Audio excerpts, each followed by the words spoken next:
Salut, c'est Quentin et bienvenue sur mon podcast Indéboulonnable au quotidien.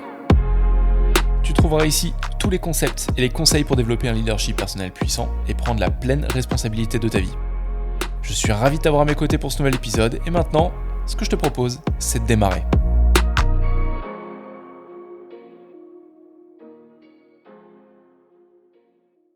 Nous voilà dans un tout nouvel épisode avec un format un tout petit peu différent dans le sens où il va être sur mon podcast mais je vais aussi le poster sur YouTube. J'ai une chaîne depuis quelques temps et je l'avais un peu délaissé les derniers mois au profit du podcast pour vraiment me focaliser sur cette expérience. Et aujourd'hui j'ai envie de faire les choses un peu différemment.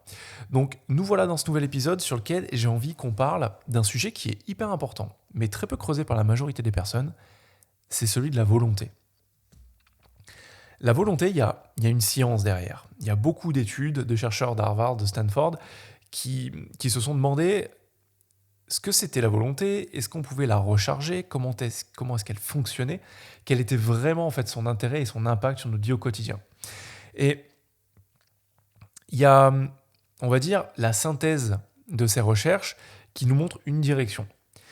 C'est qu'on peut voir la volonté comme un réservoir d'essence, clairement.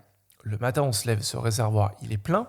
Et en fonction de ce qu'on va faire dans la journée et la manière dont on va le faire et l'intention avec laquelle on va faire ces choses, ce réservoir va se vider plus ou moins rapidement. Et certains chercheurs avaient avancé les hypothèses qu'en se nourrissant de glucose au fur et à mesure de la journée, étant donné que notre cerveau, c'est ce qu'il consomme comme énergie principalement, donc en se nourrissant de glucose au fil de la journée, on arrivait à, on va dire, refaire un peu le plein d'énergie. Ces hypothèses qui avaient vraiment été mises en avant sont complètement aujourd'hui annulées. Et on a montré, en tout cas, j'ai plus le nom du chercheur, mais c'est un chercheur d'Harvard qui met en avant le fait que c'est un réservoir d'essence et que ce qui compte, en fait, c'est pas comment est-ce qu'on fait pour retrouver de la volonté au fur et à mesure de la journée, mais plutôt quelles actions et quelles intentions on va mettre en place dans notre quotidien pour éviter de vider rapidement notre réservoir d'énergie dans la journée. Le but, en fait, c'est que notre volonté, on ait la main dessus. Et pour ça, il y a un phénomène qui est intéressant à étudier. C'est un peu comme les stratégies marketing, si tu en as fait un peu, c'est les stratégies push et les stratégies pull. Donc, est-ce que tu te pousses au quotidien ou est-ce que tu attires les choses vers toi ? Ou est-ce que tu fais en sorte d'être attiré par les choses ? Écoute-moi bien parce que cette idée est vraiment fondamentale quand il s'agit de la gestion de sa volonté.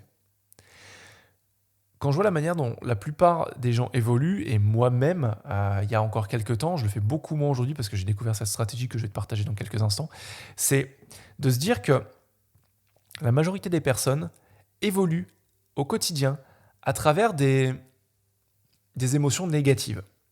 Où en fait, pour caricaturer les choses et donner une image qui va te parler, c'est on se met des coups de pied au cul pour tout.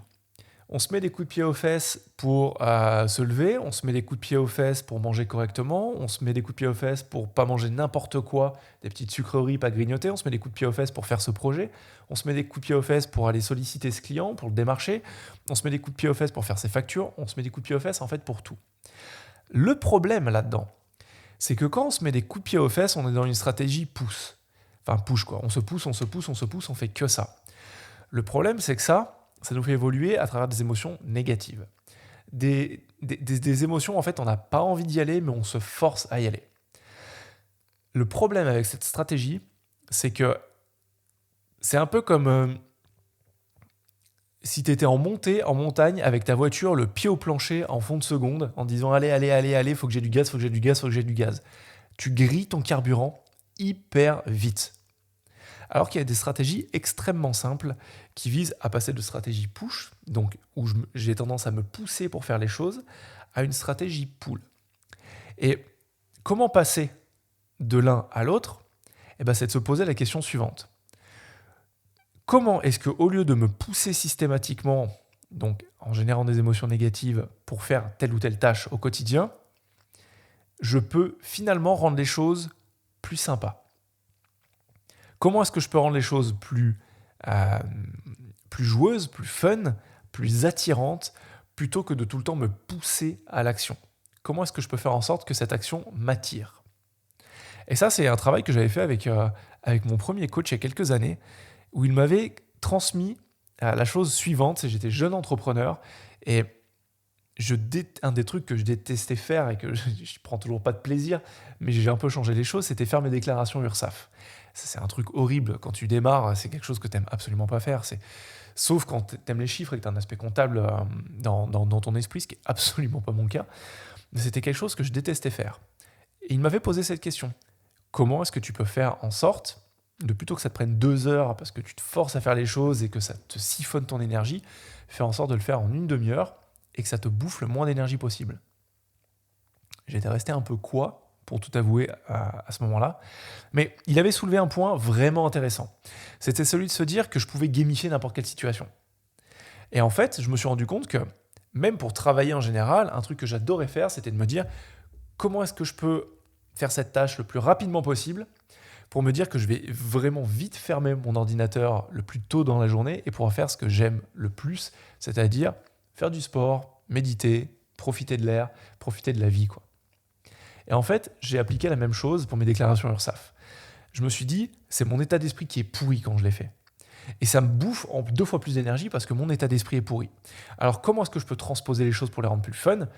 C'était simplement de fermer les yeux quelques secondes avant de passer à l'action de mes déclarations et de me dire, je vais faire cette tâche que je déteste comme si c'était hyper important et que j'adorais ça. Ça peut paraître idiot dit comme ça, mais retiens les mots que je viens de te dire et juste laisse les choses infuser et réfléchis un peu à ça. Parce que la sagesse derrière est hyper puissante. C'est comme ça que tu passes d'une stratégie à tout le temps te pousser derrière les choses, à te dire j'en ai marre de me mettre des coups de pied aux fesses à longueur de journée et d'arriver à midi avec un réservoir d'énergie totalement vide où je n'ai plus de volonté. Ce qui va emmener à des grignotages, ce qui va emmener à ne pas aller dans le sens de ses objectifs, ce qui va aller dans ne plus aller dans le sens de ses intentions qu'on s'est fixées en début de journée. Et ce qui nous amène en fait à une fin de journée où on est fatigué, où on le fait payer aux autres parce qu'on est moins patient, parce qu'on le fait payer aux autres parce qu'on a une moins bonne humeur, parce qu'on le fait payer aux autres parce qu'on n'a pas atteint nos objectifs, alors que tout ça, c'est notre propre responsabilité. Si on avait géré les choses différemment, si on avait eu une autre intention envers les choses qui nous font chier clairement dans le quotidien, peut-être qu'on aurait eu un meilleur niveau d'énergie en fin de journée et donc de meilleurs résultats. En faisant ce shift, j'arrête de me pousser à faire les choses qui m'emmerdent clairement et de me dire comment est-ce que je peux les rendre un peu plus fun et un peu plus attractives pour moi en gamifiant ma prospection, en gamifiant mes déclarations, ma comptabilité, plutôt qu'en me poussant systématiquement à travers des émotions négatives et de la frustration, de me dire allez, il faut que je le fasse, il faut que je le fasse, il faut que je le fasse. Je suis arrivé petit à petit à finir mes journées dans un meilleur état d'énergie. Donc à avoir plus de volonté pour faire autre chose et pour me maintenir dans les caps qui sont importants pour moi. Tu noteras bien les mots que j'ai utilisés dernièrement, dans les dernières secondes là. Parce que c'est sûrement quelque chose, je pense, que tu utilises beaucoup, parce que la majorité de mes clients l'utilisent. Quand je leur dis, OK, à la fin d'une séance de coaching, envers quoi est-ce que tu t'engages par rapport à ce sur quoi on a travaillé aujourd'hui ? À chaque fois, c'est les mêmes choses. Au début, en tout cas, de notre travail. Après, ça évolue. C'est, il faut que je fasse ça. Il faut que je fasse ça. Je dois faire ci. Je vais me forcer à faire ça. Il faut que je vais me forcer. Je dois faire. On est tout le temps dans cette situation de se pousser. Il faut que, c'est une obligation. Je dois le faire, c'est une obligation. Je vais me forcer à le faire. Là, il n'y a même pas besoin de savoir lire entre les lignes pour savoir qu'en gros, tu te forces à faire les choses. Tu te forces à faire quelque chose que tu ne veux pas faire. Alors que simplement en changeant la manière dont tu t'adresses à toi-même, c'est-à-dire je veux faire ça, j'ai l'intention de faire ça, j'ai le projet de faire ça, pour moi c'est important de faire ceci, tu changes complètement la dynamique interne. Tu passes d'une stratégie où tu te pousses à faire les choses à une stratégie où tu fais en sorte d'être attiré par les choses parce que tu donnes une intention positive aux choses. Donc c'est ce que je t'invite vraiment à faire à la fin de cet épisode, c'est à te poser cette question. Comment est-ce que dans ta vie, tu peux arrêter de te pousser au cul à longueur de journée pour faire les choses parce qu'il faut que tu les fasses, parce que tu dois les faire, parce que tu te forces à les faire, et les rendre un peu plus fun et faire en sorte d'être plus attiré par elles. De dire c'est intéressant que je le fasse parce que ça va m'amener ça. J'ai envie de faire ça même si je ne l'aime pas parce que je sais que ça va m'apporter tel bénéfice ou tel résultat. J'ai envie de faire ça parce que le bénéfice ou les résultats que ça va m'apporter ou le bien-être que ça va m'apporter, c'est important pour moi. C'est une distinction hyper importante, mais une fois que tu l'as maîtrisée, que tu arrives à passer d'une stratégie push où tu te pousses à longueur de journée à travers des émotions négatives à une stratégie pull où tu fais en sorte d'être attiré par des choses plus positives et des résultats qui t'attirent, là, il y a tout qui change. J'espère que cet épisode t'a plu, que je t'ai partagé quelque chose qui est important pour toi. Si c'est le cas et que tu sais que quelqu'un a besoin d'entendre ça ou de le voir si tu es sur YouTube, n'hésite pas à partager ce lien. Abonne-toi, je vais me remettre à faire des vidéos toutes les semaines. Le podcast, il reste dans la même veine, 2 épisodes par semaine. Il y en aura un seul qui sera disponible sur YouTube à chaque fois. Je sais pas, ce ne sera pas forcément le meilleur des deux, ce sera celui qui m'inspire le plus à ce moment-là. Donc abonne-toi, n'hésite pas à me poser des questions en commentaire si tu as besoin de ça. En tout cas, je te remercie de m'avoir écouté, de m'avoir regardé et je te dis à très vite pour un prochain épisode. Ciao! Si tu as retiré une idée de cet épisode, je t'encourage vivement à passer à l'action et à la tester dans le monde réel. Tu peux aussi m'aider et mettre 5 étoiles à ce podcast pour le promouvoir.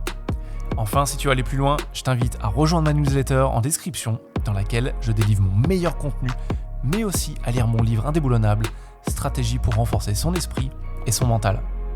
En attendant, je te dis à la prochaine, juste ici sur le podcast Indéboulonnable. Ciao!